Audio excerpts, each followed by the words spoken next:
Unto God as to nature, written by Astaroth. She had fallen gracefully from beyond the clouds.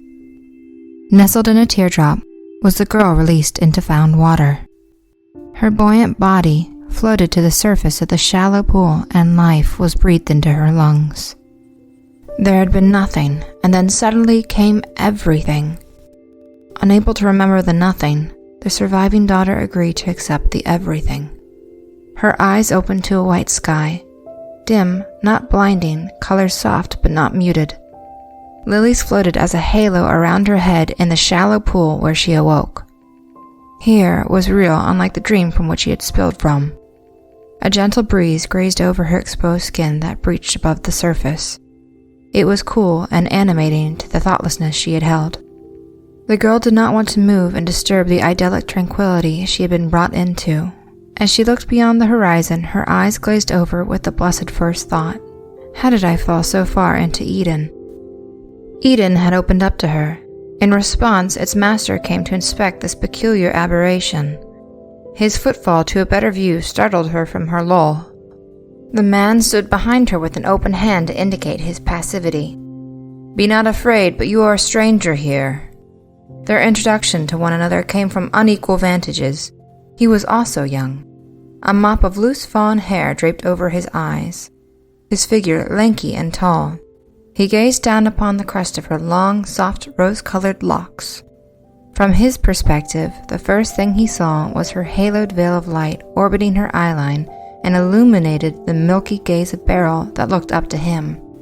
You are someone extraordinary, a visitor that allures and astonishes and radiates purity that is graciously received. I welcome you, my dear, to my divine realm. She nodded to him. You are the first I have ever come across. Then certainly this is a propitious meeting, for it is the same for me. Tell me, how did you find your way into my garden? Asked the monkish man draped in a pale linen cloth. Here is where I fell, and here is where I woke, she said, only to glance downward as sharp memories traced the words that escaped her lips. I am a newborn, delivered from the stars. I was born violently. How beautiful, he said. The man moved closer, still extending out his hand. Come with me and tell me who you are. The name gifted to me is Nicodem Dias. It would bring me pride and pleasure to show you the world I created. She was pulled from the water, long hair clinging to her immaculacy. Flowers tangled in her hair and pressed against her naked body. A vision of Atraxia, made flesh. Grace me with your name. Lathe, she spoke, merely knowing her existence. Nicodemri waved his hand, and a path of opaline stepping stones appeared to guide them forward. He tugged Lathe out of the clear pool, and her wetness was left in the water. They smiled at one another, neither minding her nudity. She was fairer than all the burnished marble statues they passed in his ethereal garden, but only as fair as her competition among the flowers. And as he gave her the tour, did he fawn over his works. He gestured high to the billowing periwinkle hydrangeas providing shade in crawlways, then to the pristine alabaster petals upon the brimming flowers crawling along the bridge. They stepped over stones and stairways, clothed with rambler roses, and brushed past heavy layered petals at face level. Nicodemri had a personal relationship with every plant in the soil. These are breeds of flowers I created myself, Nicodemri flattered to himself. As are their blushing cousins, he added, pointing to the wild and coiled rosy blossoms from the vines tracing the columns of a nearby stone temple. My garden is where I cultivate new life, where I select the most beautiful of my flowers to cut them together to make fuller blooms, more fragrant perfumes, denser clusters, and more complex growth patterns that wouldn't naturally be reached without my hand. This variety of color and species came from one flower. He pulled her over to cup a rose in her palm that coiled like a teacup. This one can hold water and you can drink from it. Lathe smiled and gazed at him to radiate affection. Your garden has a beauty that rivals the constellations of the night. He was overcome with a childlike feeling of love. As God has sculpted the cosmos, I carved harmony into the natural land. Outside my garden is the wonder of untouched wild beauty. It was created to grow how its nature was intended. And as you see within this gated garden is a structured philosophy, a desire to preserve order and express knowledge and myth as living beauty and art. It is organized growth. It represents a vision of all past, present, and future promises. The wild growth beyond the wall is nostalgia for a calm discord, a landscape for our yearning to be free, unbothered, and preserved. The garden is order and the wild is chaos? Why have you separated them in this way? Because it is natural to do so. Nature grows how it is suitable. My garden grows without limitation, but you have never seen either. No, you are showing me all I need to learn, said Laith earnestly, her long hair weightless upon the mannered breeze. No emotions had ever been invoked within Nicodemri like this. It was an eagerness but apprehension. Given to him was a creature so pleasing and foreign that it was beyond his power or imagination to form himself. An alluring woman who looked upon his works in admiration. There was something within her stunning presence that he wanted to drive him mad. A subtle smile developed when he told her, I want to keep your beauty in my garden forever. Your garden is vast and wonderful. I would hold no objections to stay here, she answered blithely. Then please, I implore you, be my guest in the dreamscapes, Nicodemri urged her, taking both of her soft hands in his. I gladly accept you. However, you must present yourself to the Holy Umbra. We share this world together. He is the unfathomable, the unseeable, the unknowable, and the endearing. It would be impotent of me not to introduce such a welcome visitor. I wouldn't know how to imagine someone such as you described, unfathomable and unseeable. He is not someone, he is my God.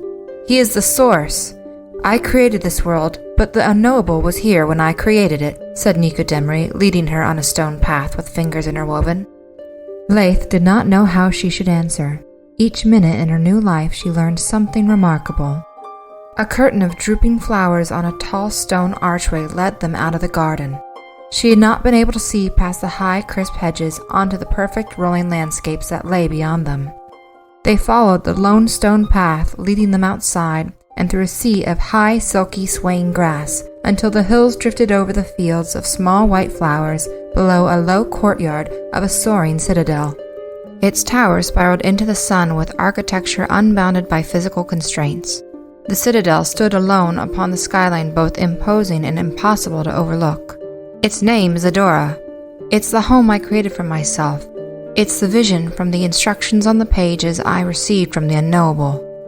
As everything is here, it's wonderful, said Laith, taking a moment to be mystified, then was ushered along by Nicodemri. In the sky peeked the tip of the narrow tower, its painted glass windows lined tight around its spire, its color desaturated upon descent to the pure ivory walls of the glorious citadel. Adora was adorned with many carved stones of flowery cornices and wide glass oriels on each level. The detail was just as pronounced on the inside. Wooden elevated shelves of thousands of books lined all space on the walls of an enormous entrance hall. Nicodemri named some of his favorite titles proudly, though none of the words he used had any meaning to Laith. I speak with the unknowable, that which cannot be described, but that which graces me with the divine teachings. He gestured to the high shelves of the library housing the daunting number of books. Nicodemri explained to her, I exist to be his scribe, to record knowledge to be placed later in the predestined spaces, waiting to be revealed by the seekers of truth. He picked up one of the large leather-bound books off the shelf and opened it. It started off with simple books, writing down all the stories and the knowledge he could teach me, even when the meaning of the stories were concealed to me. I asked, and the more I learned, the deeper the questions I could ask him. All these books come from the void. Could you teach me what is inside these books? With permission from the unknowable, I would gladly read them to you. Upward off of the wooden stairs they climbed to the higher floors. They reached the only way to ascend the tower by way of a single iron spiral staircase. They scaled dizzyingly through the prism of colors, a portal to the esoteric, hidden behind stained glass. Laith was out of breath when she reached the top, resting while Nicodemri crouched down at the ceiling to twist an intricate handle of a circular, ornamented metal door. It opened and Nicodemri lifted Laith through. The cramped, light chamber was very warm, with cast rays of iridescent haze obscuring a near-empty and puzzling room. It was when she looked around, behind the blared glare, did Leith notice the dark and odd presence that occupied this chamber. Without form, a massive void of swirling obsidian-toned colors held throne upon a spherical glass halo that adorned his high ubiety. Knelt before him, taking a respectable gesture for his god, Nicodemri heralded him ceremoniously. Our integral father, we have been blessed with the gift of visitation.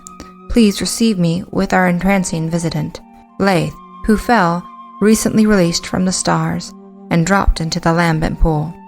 She knows little who she is, nor where she came from. Would you bless us with your insights, and divulge to us her tragedy? Nicodemri affably requested. The ennoble spoke without words, or at least spoke only to Nicodemri. What was said to his scribe prompted the young man to nod to his master and bring out clean pages upon the writing stand at the center of the room. Leith observed silently as he placed the quill to paper and furiously began writing words she could not understand. He wrote with such speed that sweat began to form upon his brow, and for a tolerable amount of time Leith stood silently admiring her surroundings. She was ignored by the silent account spoken and dictated around her. Nicodemri put down his quill and held up the freshly inked paper. The words he spoke were her own story. In the great nothingness between the stars and the planets, and all still time, a celestial sylph frolicked yon the stars. Seeking without meaning, drifting the cosmos without consequence. Aimlessly through the starscapes, the sylph moved towards unknown and listless destinations, the infinite and the eternal. Transcended over planets, she drew stars from their places into straight lines for her highway. Her trespasses so disruptive, neighboring orbits would be pulled from their natural courses. No time passed or wisdom gained. In the sacred light, she moved across time and space like a ghost. The only indicator of her presence were the voids left in her shape. Careless came her demise. The darkness betrayed her senses, shifting an ill-fated star from its natural grace to collide with another. A mistake that ruptured open the angry abyss. Her body torn apart as the abyss sucked her down. The last cries of the sylph were that of lashing, screaming agony. Her screams spiraled into an endless howl of fury and confusion from her strained throat. Each tear wept in rage and vengeance was flung as she thrashed, off into the cosmos to deliver her children to safe harbor. A life eternal and without reason ended as the mother by reprisal, whose final teardrops formed her children with a pain never to be quelled, a suffering never to be healed, and a rage everlasting in their hearts without the reason as to why. Left to them was a sickness to swell their minds, to torment them away from the carefree nature the sylph had taken for granted and had cheated her into such a violent death. The few who survived their drift along the universe were the brothers, Uther, Timus, Ithrokiel, and the lone daughter, Leith, oblivious as they woke to the nature of their conception. Uther, the first brother, was born into the natural realm and sought to annihilate that which flourished. Timus, the second brother, was born to the created realm and sought to annihilate that which prospered. Ithrokiel, the third brother, was born into the living realm and sought to annihilate that which overcame. Leith, the sole daughter, was born into the sacred realm and sought to annihilate that which inspired. And for the final resting place of the mother by reprisal, the black hole which of its nature realized her death is now a holy calcification of the ghost chasm, named now the Shrieking Abyss. Nicodemri paused before continuing. Leith, a girl of fair skin and soft composure, whose myth began when she opened her eyes upon the agrestal dreamscapes, would be led to her fate by the one whose fate it was to succumb to the nature of whom he loved. His silence that followed constricted around her youthful heart. Was this true? Was I born to be a ruiner? Leith reflected in her mind. A swelling distress of what was revealed overwhelmed her inexperienced emotional control. Nicodemri stared her down. His forthright question agonized her further as he asked, "You are here to erase all I've conceived?" Painful was the reprobation. His words deeply affected her. Leith didn't want this anguishing birthright. It couldn't be correct. She refused to let it be her fate. "No," Leith said breathlessly. That's not true. I have no desire to end any works or beauty of life. These words I've read to you are from the source of knowledge. There is no truth or word above him. You would call the transcendental spirit a liar? No, Nicodemri. Believe my words. I do not wish to aggrieve anyone. I can only speak honestly that I am not as my nature has written me to be. Until this moment, I wasn't aware of such a destiny I was to inherit. I was ignorant and carefree, and I would rather choose to be ignorant and carefree again in this existence, here in your good and glorious world. Laith was uncertain as to the composure she should hold, or what behavior to exhibit to express her sincerity. She instead viscerally touched the only other person she had known. There is no cruelty or anger in my heart, and no desire to harm the dreamscapes or you or the unknowable. I am earnestly pleased to be here, among such serenity and beauty, and not from the disorder from which I came. She begged him. I promise that I will never fulfill the destiny that is written for me. I want to be welcomed here, not as a guest, but as a guardian of this majesty. I promise I will never do anything to imperil your sacred works. Reluctance held his judgment. He was caught between his loyalty and faith, and the innocent and sincere. Nicodemri's gaze focused beyond her and upon the silent, unknowable void, then returned to Laith after arriving at his answer. Seemingly, you are without the expected appearance of a pernicious force, and admittedly, I have never met a pernicious force, so I would not know how one would appear. Knowing your gentle nature you have shown me, I am inclined to seek grace towards you. However, I must promise you this. If you bear harm to any creation upon these pristine lands of my dreamscapes, there must come swift and austere punishment. His stern amber eyes imprinted deeply into hers. Yes, she complied breathlessly. I will do nothing of the sort. His eyes did not immediately pull away. He looked within her for something to reassure his defiant decision, something that would comfort his looming suspicions and devotional conflict. Yet no reassurance could she provide, for Laith was simple and present, and he contended with his desire to keep her. Nicodemri required her companionship, but could not compromise on what could be sacrificed. Nicodemri wanted to be persuaded to this outcome. If that is the truth, then you may stay in the dreamscapes, on my merciful lenity. His answer acted against his nature. A room was made for her on the main hall. It manifested through requirement and arranged itself to her taste.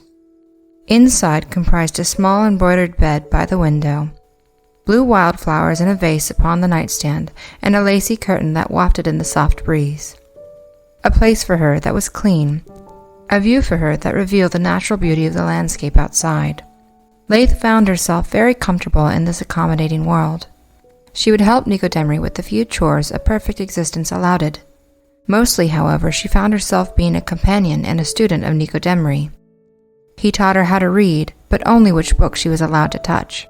Her study taught Laith how to cook and play music for both of them, and they were both very happy. She found her favorite place to also be the favorite destination of Nicodemri, back in the garden tending to the growth. Horticulture lessons were in the morning, and this morning Nicodemri was showing her how to plant a new large-stemmed flower with impulsive petals, with flower faces that looked like glowing stars. Laith dug into the dirt, widening the hole large enough for the roots. As Nicodemri walked over to root his new flower, he suddenly leapt back and dropped the tall plant. Ah! Gasped Nicodemri in shock. He clenched out his hand and brought it close to his face. Laith rushed over to see what alarmed him. Nicodemri? She asked, trying to get a look at his palm. He turned it upward and showed a mark on the center of his palm. It was a single prick that had begun to swell. Nicodemri bent over to pluck something off the ground, and both huddled to examine what was held between his fingers. A fuzzy, winged beast of yellow and black was dead in his grasp. What is that? Inquired Laith. Life. Something I have never created. He looked quite serious due to the implications of this incident. I want you to follow me. Ask no questions and do as I say, ordered Nicodemri, placing the deceased winged anomaly in his pocket. Say nothing and follow along. Back over the grassy hills and swiftly to the towering Adora, Nicodemri led her to a section of his massive dwelling that she had never ventured. They came up to a hall where Nicodemri wrapped his hands around to cover her eyes. Don't think or look, just walk. He was considerate as he guided her through the passage she was not allowed to see. Step forward with me, whispered Nicodemri. His leg caught hers, and she stepped with him over the threshold, being greeted with a cold gust on the other side. A door shut them inside, and Nicodemri released her back into sight. It was a dimly lit hidden room, a room of secrets with items and devices Leith had never encountered before. The room was without windows, hosted beyond the bounds of space and time. Here we are in a place that the ignoble cannot find. The unfounded room. It is not of the dreamscapes, spoke Nicodemri as he moved to a large bookshelf to place the curious winged beast upon a tiny stand to observe further. You must never think about this room or the knowledge exchange within, outside this door. Why did you bring us here so suddenly, Nicodemri? Leith asked as she walked up behind him. He pointed at the new addition to his curiosities collection. I have created all things, but I have never created life. The knowledge of this little creation was hidden from me. I suspect there was a reason. But first, I must ask, Leith, can you create life? She stopped to ponder such a question. No, I do not believe I can. The only things I have learned to create are in the books you have permitted me to access. Then you did not make this little insect, shall we call it? Inquisitive eyes parsed the room and onto the oddly crafted items and trinkets that enamored her. Leith saw many tools, a mirror door, and learned materials, but what she recognized was a lone book stand in the center, almost the same as the one that stood in the unknowable's light chamber. Another question spilled from her lips. Nicodemri, why is this room a secret? The unknowable knows all, except that which I have hidden from him, he mumbled. Leith peered back to the bookstand, propping up a heavy leather-bound book. You've hidden a book from him? Yes, this is my work, my interpretations, he said coyly, poorly concealing his pride. Etched upon these pages is forever endowed the knowledge the unknowable never taught me, but that which I discovered myself. Arsa Inanis. Her hands grazed over the pages, knowing well she would never be able to understand what was written on them. What knowledge is bound to a book that must be hidden from your god? Asked Leith. There are elements missing. I needed a place to contain my creeping doubts. Doubts that this world is not complete. His confession was burdened by the inflection of despondency and suspicion. The dreamscapes are not complete? She repeated, contemplating what he could mean. Yes, and beyond that. There are arcane judgments to be called beyond the splendor that I have created. His face was troubled, having never voiced these personal secrets. I did not know who I was before the unknowable made me. However, I have had contumacious thoughts I only acknowledge here in my isolation. I did not know a time before the unknowable. I come forced to ask myself, did he create me, or did I create him? You do not know? No, this is the world that I created, but he was here when I began. How interesting is such a thought, for I did not know a time before you. I have glancing memories of my mother and where I came from, and you read me my story, yet all my existence was with you in it. What a similar thought I should have, as how could I be sure that you did not create me? Asked Leith. He gave a soft chuckle. If I could not create the tiny winged beast, then how could I create you? He smiled, and then said, Suppose you couldn't be sure. Why would my creator tell me the truth? If I was your creator, I would tell you the truth. Yet I am not your creator, and I still tell you the truth, stated Nicodemri. The creator is God, and he can only speak the truth. Then why have you not asked him this, Nicodemri? Why keep your doubts to this restricted room? Asked Leith. Doubts are lack of faith, and faith is all I should have. The unknowable is my God, and I trust him, yet these persistent doubts remain. Then do not let doubts control you. If he is your God, he will protect you from your own unrest, she concluded, respecting his fidelity to his God. Perhaps you are right. Faith should be stronger than suspicion, agreed Nicodemri, pacing around. I have another question while we are in the unfounding room, announced Leith happily. This is the place for unwanted questions. Have you ever ventured outside the dreamscapes? She asked. No, outside the dreamscapes are only lies and rot. Nicodemri cocked his head towards her and stated soberly, "Here is sanctuary. There is nothing else we need." Wouldn't there be new knowledge and experience? More knowledge for your book you might not have learned from the unknowable? Nicodemri looked away and said quite critically, "Harmless little ideas until we take them too far." "We wouldn't take them too far, just to peer beyond what we see and know." "I am scribe and loyal to the source of all and everything. He will provide me with all knowledge I will come to understand at the time he allows me. I know what outcome you are trying to lead me to, although I am curious of your answer as to what you are too afraid to ask me." Laith bowed her head and sheepishly, with a great hesitation, asked him, "In my story, you said I had brothers. I want to know where they are and who they are. I still have many questions as to the nature of my blood and being." "We will ask the unknowable in time. We will know the answers when the time to ask the question arrives," answered Nicodemri, becoming annoyed by Laith's naive callowness. "But where could they even be out there? What is out there? What lies beyond what we know?" "Nothing that is beautiful." "Could there be other gods?" asked Laith. "No," he answered shortly. "There is no other than the unknowable." "Nicodemri, if you had the power to find the answers for yourself, would you not do so?" He let out a sigh and held himself quiet for some time, very much dwelling upon her question and bothersomeness. It was difficult for him to face her innocent candor, questioning things that he wouldn't be comfortable questioning. Nicodemri understood she meant no malice by such, yet she voiced questions he had suppressed within himself. Laith shouldn't be so shameless in these blasphemous thoughts. Only he could think deeply upon such complexities. Though when he returned his gaze upon her, considering once again that she knew no better, Nicodemri relaxed. Stifling a smile with a soft chuckle, he changed the subject. "Oh, Laith, your innocence brings me comfort." An unfamiliar feeling burned in her cheeks that she couldn't place as anger. "Do you laugh at me?"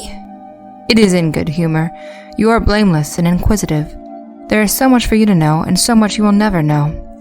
Some of which I hope you never find out, because your youthful and carefree nature is something to be cherished." "I am blameless and inquisitive, which is why I am asking you to help me find my brothers." "You cannot bring them back here," he said, holding up a disapproving finger. "I wouldn't. I simply want to know my kin." Nicodemri was once again persuaded to act against his nature. "All right," he concluded, moving over to the bookshelf and lifting out a wooden chest. "We will locate one of your brothers and remain at a comfortable distance. Follow my command, because we cannot allow any rot back into my world." Floated from the chest wafted 5 large verdigris crystal orbs. They lightly knocked against each other until they found their appropriate locations around the room. Nicodemri tapped the nearest one and they all pulled together, dropping a single orb down from the group. That orb flew back to Nicodemri and he placed it in a hanging stone perch beside the odd glass door. He ordered to the mirror door, "We want to go here." The mirror door obliged and became intangible. Nicodemri nodded at Laith and leaned through the portal doorway to the other side. Laith muffled her excitement and quickly followed behind. The world walked into was a horizon of naturally polished limestone and naturally formed arches which towered into the sky to obscure the views beyond the immediate. Nicodemri held Laith's hand as they wandered through the canyons open to the clouds. The farther they walked, the louder the echoes of cracking rocks and rhythmic destruction could be heard. A crack reverberated against the stone. Something massive crumbled and shook the land. The 2 foreigners hurried towards it, and as the echo settled, a voice could be heard speaking to himself a solitary dialogue of lament. To suffer. Are my senses created to be assaulted? Is my mind awake to be confounded? Are my feet moving to be agonized? My mind is to be pounded against stone, to pulverize both it and the rock? Am I to commit my misery to my surroundings? Nicodemri guarded Laith as he guided her around the canyon path. They both shrunk against the wall not to catch his attention. When they turned the corner, they had been deceived by the echoes, as Nicodemri and Laith came face to face with the first brother, Uther. Large was his stature and broad was his shape. Her brother held his wide, flat head high to see better the ones who approached him. His face was a stone slab, harder than the foundations of rock he broke against, and heavy were his hands that tore stones and dirt from its resting. Uther sniffed the air. the blood of the mother." She was composed as she spoke. "I am your sister. I come to calm you, my brother." He shook his head. "Your task is futile. You arrive unwanted. I sense the hope within you. It is a false comfort. You will know despair when you know such despair comes from your unwillingness to become the self you truly are. And then you will no longer know despair, but suffering." The block-headed golem, damned with existence, dragged his feet toward his kin. Coming between the two, Nicodemri defensively pushed Laith back. "We will leave without objection. We desire no conflict with you," urged Nicodemri, driving them back into the cavernous columns of rock. Uther dug his hands deep into the dirt, gripping a heavy stone and launching it upward into the high arches. When he had done so, he had unearthed a water cavern that spouted its water flow skyward in the air. "You are here now to watch me undo the settled land," he growled from behind the upward waterfall. "No, I am here to undo your suffering. Our birthright does not have to enslave us. Understand your suffering is because we cannot exist without reason, and our reason does not have to be suffering." Uther splashed through the water wall. "Your futility is humiliating and repeatedly unwanted." The golem's lunge moved so quickly his hands flicked her cheek. The mirrored door manifested from behind Laith when Nicodemri called for it with his hand. He opened it briefly for her, shoving her back home and into the unfounded room alone. After the door closed itself to her, Laith realized there was no way to operate it without him. What if he doesn't come back? Dread flooded her senses with the revelation. How would I live without him? She thought, as she huddled herself in the center of the room. Waiting was all she had. Laith was growing cold in the room, but Nicodemri had not yet returned. I should have never asked to find Uther. I know it was my naivety that almost ended my life, and if he does not return, I know it ended his. However, Nicodemri did return. He tramped in winded, with the length of his robes torn, closing the door quickly behind himself. Laith leaped into him when she greeted him. "Nicodemri!" She buried herself in his robes for a hug, then resurfaced to beg for an explanation. From a safe vantage point did I attempt to conciliate with him. When he brought my position to rubble, I realized his actions were his nature, and a simple reasoning between males could not undo what birthright had bore. I left him to his will. I'm not about to stop one's nature. Uther's fate deeply distraught Laith. She knew the answer, but asked anyway. Was there nothing you could do for him? Nothing that wasn't destructive itself. The darkness of her own nature loomed over a peaceful night's sleep. It distressed her almost to fury, thinking of what would become of her brother. Laith shook it away and suppressed the burning in her throat to close her eyes and forget these unnerving emotions. Yet her dreams would not bring her peace. She dreamt she was in the center of the cosmos. Laith was her mother, eternal and aimless across the stars. There was light all around her, but she could only walk in twilight. Her path, traversed alone, was lonely and bitter until she came upon a voice. Am I the source, or is my God? If he is not the source, then why would I devote myself to him? It was the only voice she knew, Nicodemri. He was somewhere in the infinite black, where the only way to find him was seek after his words. I created him. I am the master. These were his thoughts. Nicodemri was confiding in himself. Laith could hear pages flipping. If he is not my master, then what could he be? Every step closer, new secrets of Arsa and Annis were revealed. If I am the god, why can I not create life? But if I am not a god, why would my god lie to me? Why would the source of all things lie to his son, his follower, his servant? What are we? Why does he pass knowledge through me? If I am a god, how could I not know I am a god? Through the dark, Laith could see his outline. Nicodemri, alone in the gloom, holding his book firmly in his hands. He did not make a sound as she approached him. When his figure fully came into view, did Laith recoil away in horror after seeing his body hunched over reading Arsa and Annis, without his head. He did not speak, but Nicodemri did turn to her direction. She was beckoned by curiosity to move closer again to his standing in the darkness, and Nicodemri extended his arms towards her. He started opening the pages of his mind, offering to Laith all his coveted knowledge. Arsa and Annis was placed in Laith's arms, and the pages fell open. Inside was revealed to her something she had seen before. It was the crushed carcass of the bee from the garden. Laith awoke. It was an odd feeling coming back to life after the intense vision she had been shown. The imagery of Nicodemri being headless unnerved her. Her dreams had not been violent until last night. The time was midday, and Laith had slept in longer than she expected to. When she combed her hair and presented herself for the day, did she see Nicodemri in the distance through the window. He was returning from the garden. Laith was eager to find comfort in him after her horrible dream. "What are we planning to do today?" she asked him in a hug. "I would think you would have already anticipated what we ought to do," said Nicodemri coyly. "Sit in the shade of the tree and read to me? You aren't going to persuade me to help you find your next of kin?" Laith held caution in her mind, as she naturally sought closure for what she knew of her brothers. However, she was fearful of Nicodemri slipping into a position of danger again. Laith would agree, and willingly shut her eyes on the second venture back to the unfounded room. The green glass orbs were summoned and took their places when asked. Nicodemri politely instructed the mirror door to once more open into a distant world where her blood relative was located. It was an ominous silence after they crossed over the threshold, a quiet after calamity, the subtle cusp of suspicion upon entering. They had walked into the blatant work of a ruiner.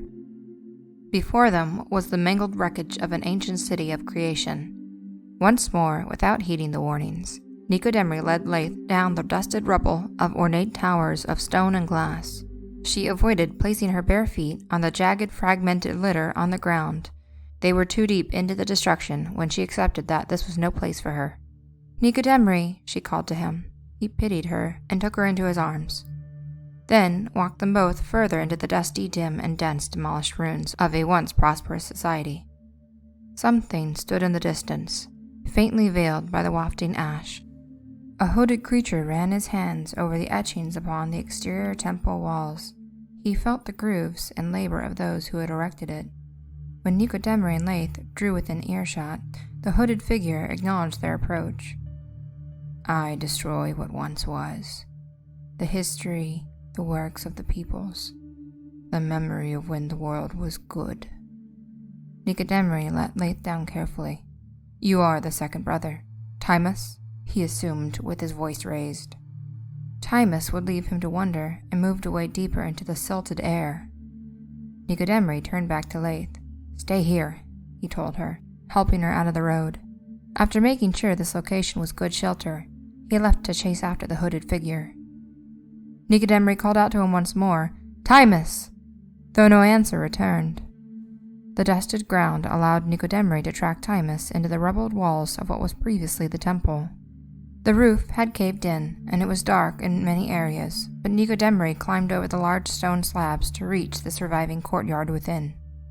Primmed, flowered trees were covered in a fine powder that at a distance had looked like snow. "Do you know how you came into being?" chided the disembodied voice. Nicodemri answered as he searched for him. "My God, the unknowable. I was made to enlighten the cosmos with the knowledge not yet known. I am not yet enlightened, yet I will be, once it is granted to me by my God, the Master, the knower of all things. We are, and we are not. We cannot know what we are not. Thus, we simply exist how we are." He scoffed at the philosopher savage. "Tell me then, if you know the answers to what is not known, then explain the nature of being." "It is all illusory," answered Timus from his hiding. "All never moves or changes. All will remain as it is for all eternity. All states are destruction. The eternal force is perpetual ruin." Of course, that is the perspective of one who can only destroy. "I create. I know all is what I can change," answered Nicodemri confidently. "We cannot see ourselves as a form of passiveness, of nothingness, of non-being. Neither can we see ourselves how we truly are. Your force has always pushed against your God. Your being has always been searching for the reason to betray yourself." Timus's accusation was an attempt at subversion. Nicodemri knew this, yet was baited by the revival of his character. My being is to aid my God, never hinder. My reason for being is to shine his light to the dark regions of the cosmos, on the decay that your evil creates. I know the intangible spirit and myself. Come out and face me, wicked creation. From the dust walked Timus, a short hunching creature under hooded robes. Nicodemri struck him down, and Timus fell, splayed out onto the ground dead. The feeling concerned Nicodemri, because what he felt after taking a life was nothing at all. Is that not what a god can do? If not able to give life, he could effortlessly take it. Not now, but Nicodemri decided he would come back later for the body. Lath was still patiently in the same spot he left her, perking up optimistically as he approached. Nicodemri did not like to lie to Lath, but he did so again because the truth would upset her. I could not convince him to stop his destruction, but I drove him out of the city. There is nothing else we can accomplish here, Lath. Dejected by their outcome once more, Lath lamented, "We failed again. Truly there is nothing we can do to stop my brother's struggles or bearings. The unknowable indeed spoke the truth," she recognized, reflecting on her own predetermined course. "Why would we ever try again?" "Because we both know what that would mean for yourself," he said, reading her hopelessness. "I want to believe you are not like your brothers." Nicodemri, however, lied again to Lath.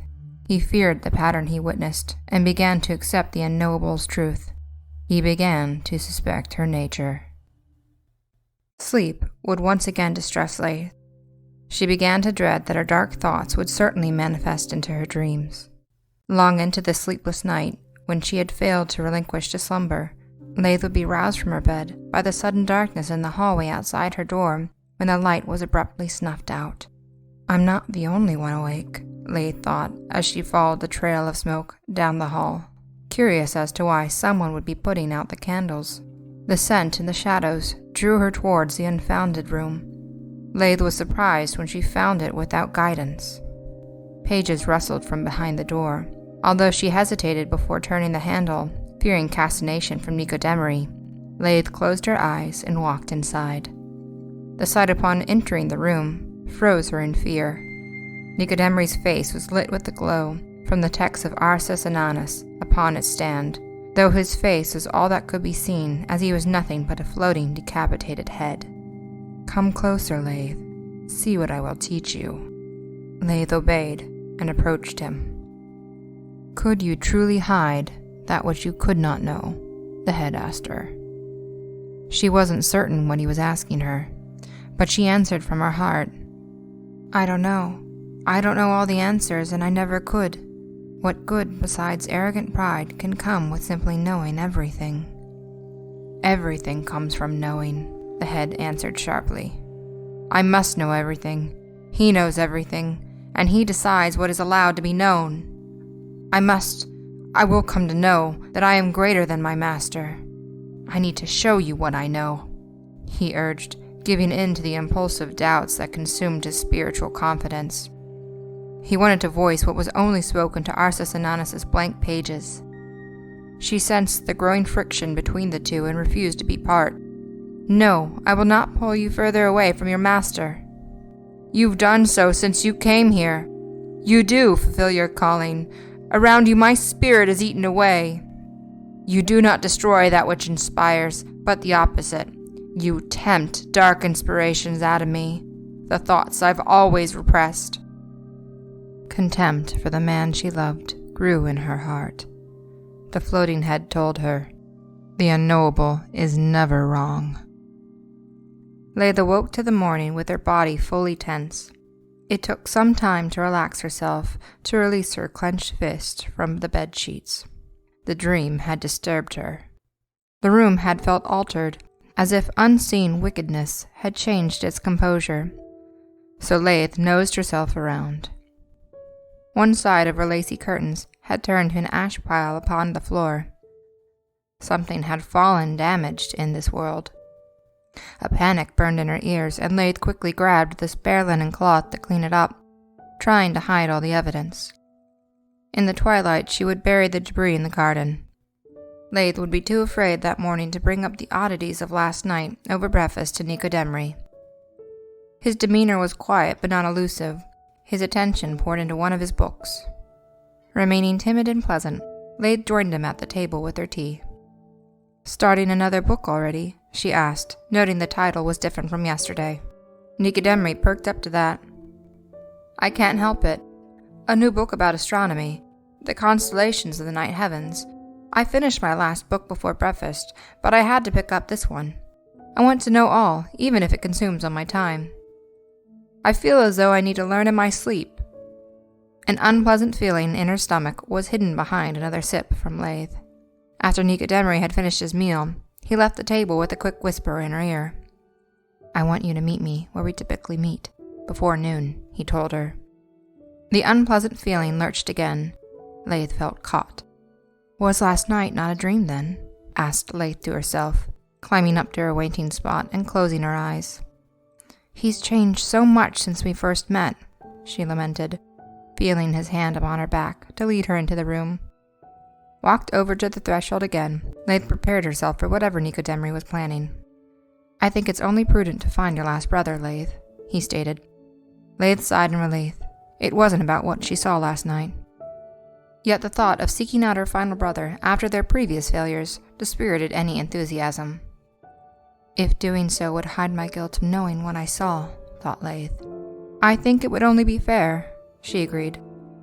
The mirror door opened into a deep and dim wide tunnel. Nicodemri led her for the last time through the portal into a long passageway. The deeper the descent, the colder it wore against their skin.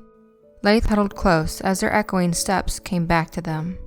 As the passageway curved, did they find their first body? A man sprawled out in his death, his blood pooling down the path they continued to follow. Beyond it, another dead, bloodied and curled in a defensive position, much like the sequential discoveries along the path. The way forward was littered with the dead to be stepped over. Final positions in fear, children clinging to their mothers in comfort, wives to husbands, strangers slaughtered in each other's arms.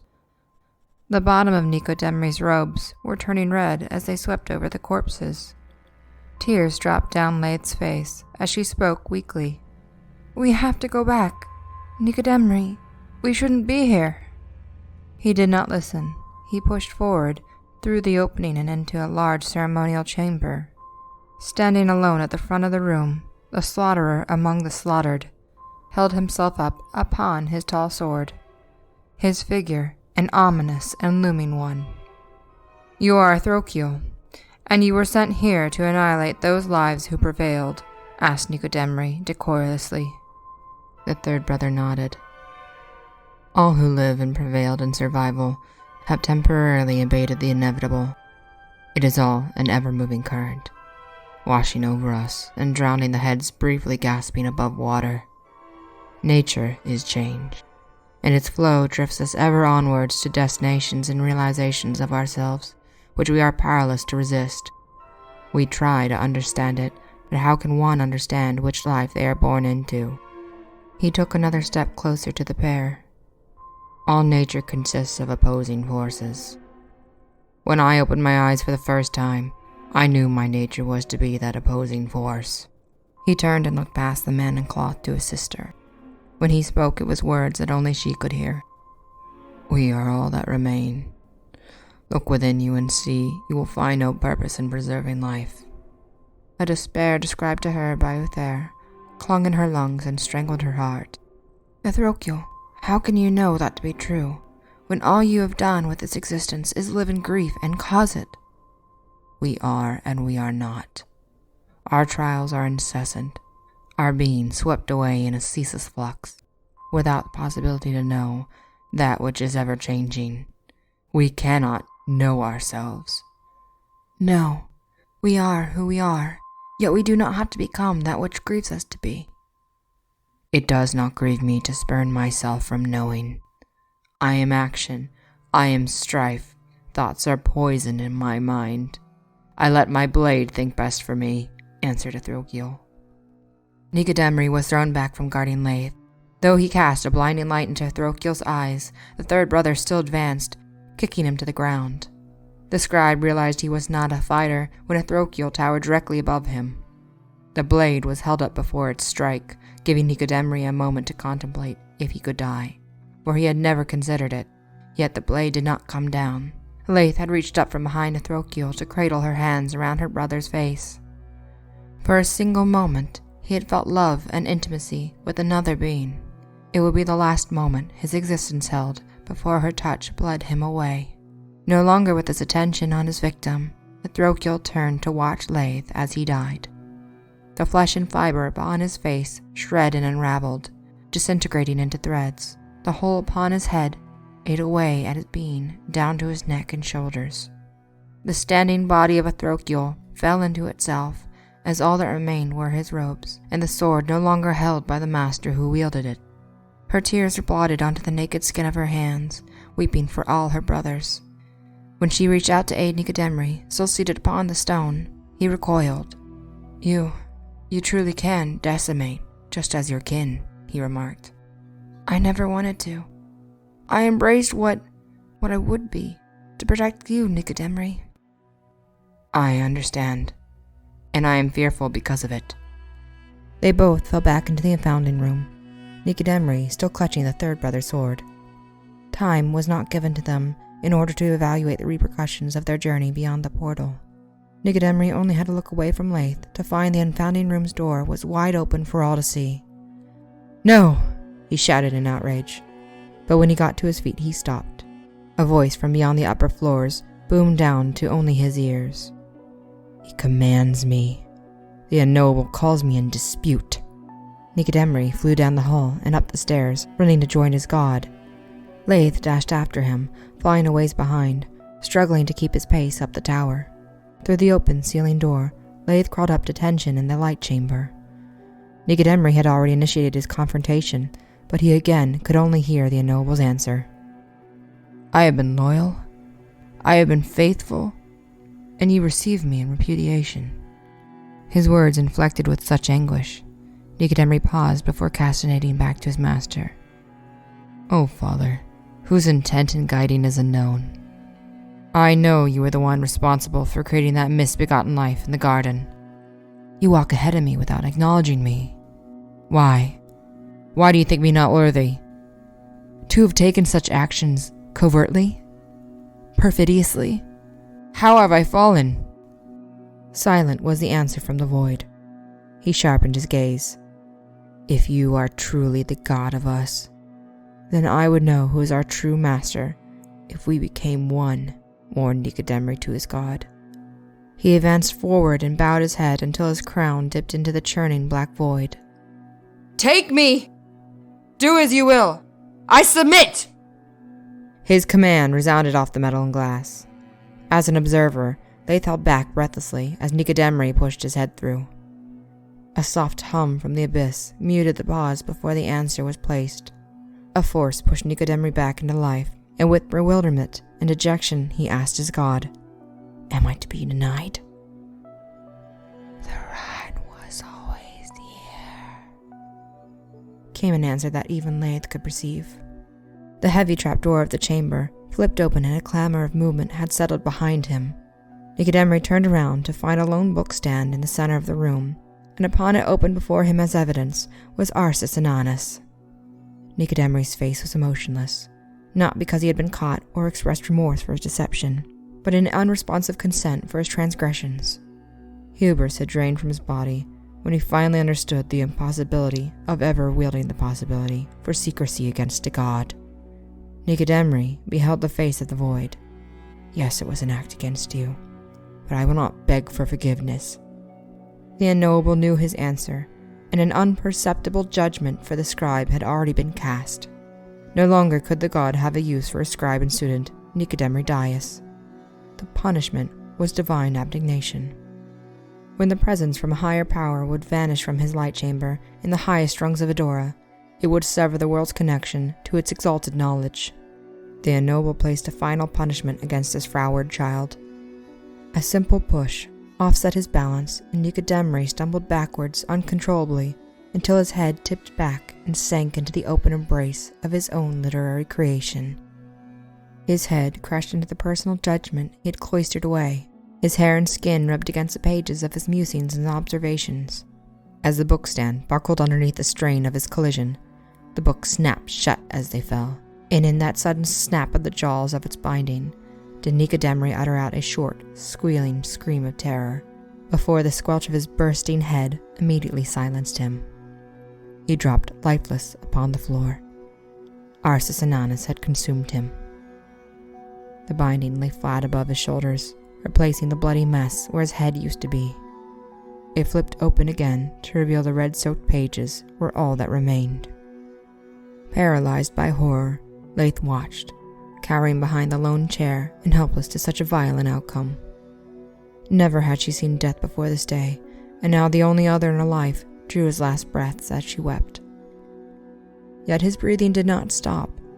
His chest kept raising and straining from erratic inhales into more controlled exhales as he panted through the pain. Tension flowed through his arms, and his hands splayed out to put weight upon attentive movements. Gradually, did Nicodemri press himself up to sit. Laith scrambled over to help him up, and steadied his wobbly footing as he stood to full height. She stared speechless, as his shaking right hand met the obstruction where his face had been. He extended his fingers open to feel the leather binding. This was who he had become. The words he had chosen to represent his own consciousness and being were now the only reference for the man he had been. "He left me," were Nicodemri's first words without ownership of his mouth. "A cavity grows in my heart that is fathomless. I have never lived without the veiled and guiding Father as my light. All remainders of him are transcriptions of wisdom I cannot directly recall. My own memory of the source is a copy of an interpretation. It was insolence that led me here and ended alone." Laith held his bloody hand to her face and pressed his fingers into her skin to feel. "Nicodemri, you're not alone. I'm still with you." She felt him look at her without eyes. The pages of his book opened to Laith, but she could not read them or his expression he gave her. The godless man softly gave his devoted an answer. "Yes, I do have you, Laith." The time without the unknowable was nearing equilibrium of the time with him. His absence had been filled with change. New horizons and structures for research had been motivated by Nicodemri's change in philosophy. Alone upon the dewy path of an early light of this morning, Laith made her way to the garden. The flowers were in full bloom, every one of them by Nicodemri's touch. The garden was washed in white. All the flowers had been changed to a single hue of ivory to match the new statues that recently took home along the hedges. They looked familiar from the distance, but Laith hadn't the chance to inspect his new work and continued along down the herb section. Quite proud of herself, Laith had acquired proper methods of harvesting herbs for cooking, although she now only cooked for herself. In her hands were shears to cut the now white lavender and place them into her basket, as she wanted to make a scented bookmark to freshen Nicodemri's pages. She minded her anxiety on leaving chopped stems or ugly ends, so Laith made sure to move around the lavender bush and strategically remove the flower stalks. She was balancing on the low brick wall, hanging over the bush, when she took her step poorly and almost fell into the lavender shrub. She overcorrected backwards and fell over to the other side of the wall. Her feet came down quickly, but did not stop in time. Her last step landed on a tiny yellow buttercup flower. Laith, by pure accident, had harmed something in his world. Quite suddenly, she was overcome with terror. "Oh, no, no, no," Laith whispered, using her fingertips to straighten the plant back up. Each attempt worse and futile. Laith had never damaged anything in her short life, and the consequence of doing so brought tears down her face. The buttercup was limp in her delicate touch. Its petals kept falling off. "I'm sorry," she wept to the flower, now shaking with dread and remorse. However, he was already aware of what Laith had done, and when he appeared behind her swiftly to see her damage, no excuse could be given and no lie could be told. It was done, and there could be no hiding from his judgment. Nicodemri spoke with a disarming calm. "I warned you. His robes swept beside her as he moved to stand over the wilted flower. I gave you unambiguous conditions for my lenity, Lathe. When he knelt, it was to comfort the broken blossom. Her hands were pushed aside, unwanted. Beside herself in despair, Lathe could only cry. All her strength was placed into abasing herself into the dirt for forgiveness. It was an accident, Nicodemus. I beg you to accept my apology. Yet the new god of the dreamscapes did not acknowledge her groveling. He instead kept his attention upon the broken flower in his grasp. I cannot allow you to inflict rot and ruin into my world. Lathe was pleading on her knees when Nicodemus finally turned his attention back to her, reviewing her with restrained antipathy, while her hands clung to his robes as she sobbed into the fabric. His other hand came down to cradle her head. Lathe could feel his composed control before he roped his grip into her hair. Be patient and unafraid. Know that so was your birth violent, so must be your death. Understand, the most beautiful of poems are those that meet cyclical ends. He felt her teardrops soak through the cloth, though through these tears no birth would be in reprisal. Rather, they would be wept in hopes of restoration. Lathe chose to plant her tears in the garden to heal her nature to involuntarily subvert. She would rather die with her carefree innocence he appreciated than become enslaved to the torment her brothers enacted. She did not want to know if she was truly to be a ruiner of the dreamscapes. Lathe would die, still loving the memory of Nicodemus and honoring her promise to never bring harm. When the time comes, I will make a place for your mother. Your family and your legacy will be honored in my garden. He spoke his final words to Lathe in comfort. His hand tightened his grip. Then agony ripped through her body, but she did not scream. Bones and flesh cracked into solidity, and blood flushed out through her eyes. All moisture had been pushed from her flesh. She had turned white, perfect and petrified into stone. Her form slumped rigid upon the flowers, fully lifeless. When he placed Lathe in her final resting place, she was lovingly set once more in the lambent pool she had emerged from. Nicodemus produced from his cloth covered in her tears a mourning veil and draped it upon her porcelain face.